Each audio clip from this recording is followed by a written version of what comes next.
लेकिन आज भारत की सेना का मनोबल बढ़ा है। चाइना के गर्दन ममोड़ के घाटी में फेंकने का काम ये भारत की सेना, ये नरेंद्र मोदी की ताकत है।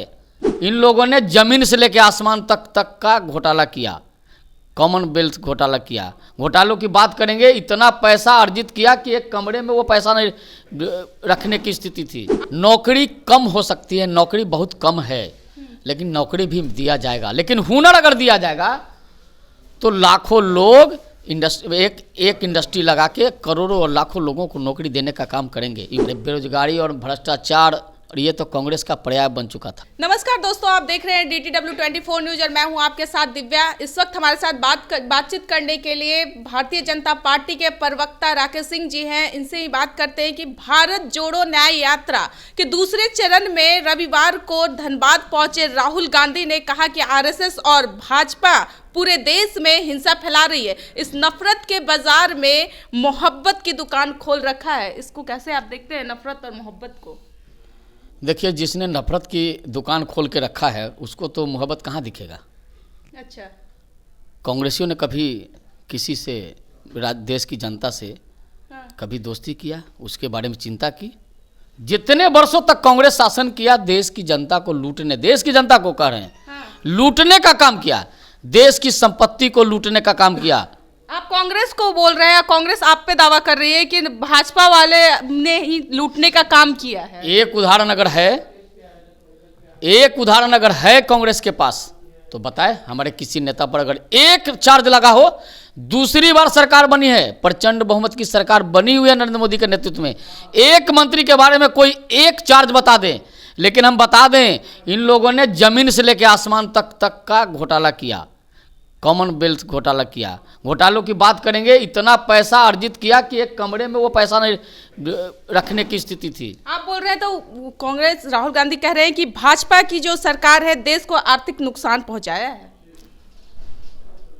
भारतीय जनता पार्टी ने और नरेंद्र मोदी की सरकार ने, आपको पता होगा, अभी कुछ वर्ष पूर्व देश में कोरोना आई और कोरोना में कई देश उजड़ गए। अभी बगल में श्रीलंका के राष्ट्रपति भागे फिरते थे, नेपाल में त्राहिमाम था, पाकिस्तान में की स्थिति क्या हो गई थी, लेकिन भारत स्थिर रहा। ये भारत की ताकत है, भारत के लोगों की ताकत है, ये नरेंद्र मोदी की सरकार की ताकत है। नरेंद्र मोदी ने कहा हम वैक्सीन बनाएंगे और सबसे पहले वैक्सीन बना के दिया, अपने को दिया और दूसरे देशों के लोगों के भी जान बचाने का काम ये नरेंद्र मोदी की सरकार ने किया है। इन्होंने क्या किया है? इनके समय में पता है इनके समय में क्या हुआ? देश की सेना के मनोबल तक को गिराने का काम किया। ये पाकिस्तान की सेना, पाकिस्तान के आतंकवादी भारत के सैनिकों के सर काट के फुटबॉल खेलते थे। लेकिन आज भारत की सेना का मनोबल बढ़ा है। चाइना के गर्दन ममोड़ के घाटी में फेंकने का काम ये भारत की सेना, ये नरेंद्र मोदी की ताकत है। नरेंद्र मोदी जो कहते हैं वो करते हैं। पूरी दुनिया नरेंद्र मोदी का ऑटोग्राफ लेने के लिए तैयार है। नरेंद्र मोदी ने लाखों करोड़ों युवाओं को हुनर देके रोजगार देने का काम किया है। नौकरी कम हो सकती है, नौकरी बहुत कम है, लेकिन नौकरी भी दिया जाएगा। लेकिन हुनर अगर दिया जाएगा तो लाखों लोग एक इंडस्ट्री लगा के करोड़ों और लाखों लोगों को नौकरी देने का काम करेंगे। युवाओं को प्रशिक्षित करने की जरूरत है, नौकरी भी मिलेगा और उसको प्रशिक्षण भी दिया जाएगा। ये प्रशिक्षण देने का भी काम किया जाएगा। और आपको बता दें, आपका पहला क्वेश्चन जो था जिसका जवाब अभी देना यह है, उन्होंने कहा कि RSS और भाजपा, RSS राष्ट्रवाद की बात करती है। RSS के प्रचारक, उसके चिंतक, उसके विचारक राष्ट्रवादी होते हैं। RSS के प्रचारक क्या कहते हैं पता है उनको, कांग्रेस को? अगर राहुल गांधी को RSS के बारे में जानना है तो अब बीजेपी के किसी RSS के किसी नेता या कार्यकर्ता से वो उनकी ले किताब ले और पढ़ ले। RSS कहता है मिदम राष्ट्राय स्वाहा, हम अपने को राष्ट्र के लिए स्वाहा करते हैं, समर्पण करते हैं। वो क्या कहते हैं? इदम परिवाराय नमः, वो अपने परिवार के लिए काम करते हैं। अंतर है, ये अंतर है RSS और कांग्रेस। तो फिर इस तरह से वो कैसे न्याय यात्रा निकालते? झारखंड में किए, धनबाद में किए, पूर्णिया में लगातार वो रैली निकाले जा रहे हैं और काफी लोग उनके समर्थन। रैली से कुछ होता है? रैली करते रहें, रैली करने का अधिकार है इस लोकतंत्र में, सब कोई रैली कर सकता है। रहे, घूमें, पर्यटन करें। अभी तो पूरी पार्टी पर्यटन पर चल रही है। राहुल गांधी ये भी कह रहे हैं कि जीएसटी और नोटबंदी के कारण देश में बहुत बेरोजगारी हो गया है।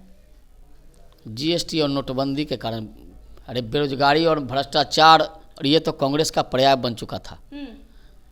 एक बेरोजगारी, न भ्रष्टाचार, न कोई आतंकवाद, न कोई नक्सलवाद इस देश में जब से भारतीय जनता पार्टी की सरकार बनी है, जब से नरेंद्र मोदी के नेतृत्व वाली सरकार बनी है, कोई इस प्रकार की घटना दुर्घटना, कोई इस प्रकार का अभी देश में नहीं हुआ है।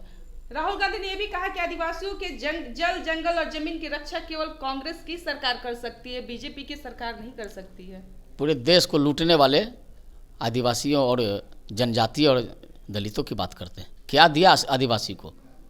कुछ नहीं दिए, कुछ नहीं दिया। एक आदिवासी, जब भारतीय जनता पार्टी और एनडीए ने जब एक आदिवासी को राष्ट्रपति का उम्मीदवार बनाया तो उसका भी खिलाफ किया, और ये आदिवासी की बात करते हैं।